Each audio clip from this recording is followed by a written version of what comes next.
Sen ey şir Xudanın güzel oğlu, sen ey Fatime'nin bilmesen oğlu. Sen ey şir Xudanın güzel oğlu, sen ey Fatime'nin bilmesen oğlu. Merdi Xuda sen, dine feda sen, İşkine imanına peymanına kurban. Kovma kapından bizi ihsanına kurban.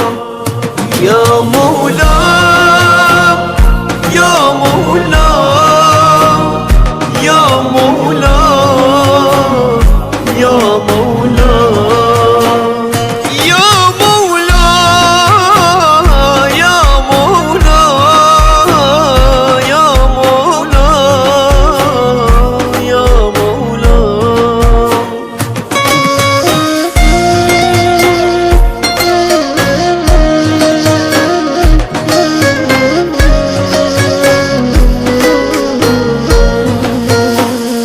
Ne güzel halk eleyiptir seni Allah.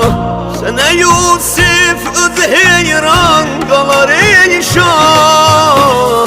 Ne güzel halk eleyiptir seni Allah. Sene Yusuf öz heyran kalar ey şah.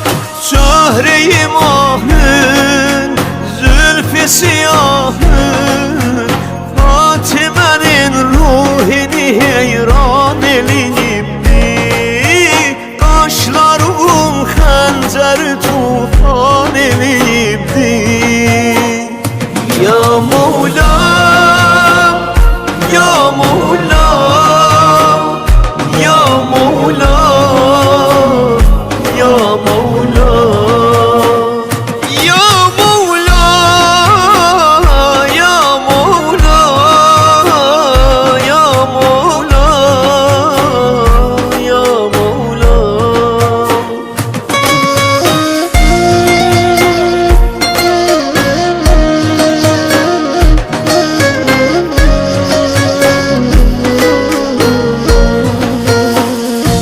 Güzel ayda gelipsen bu cahane, göz açıpsan güzel üzlüm Ramazane.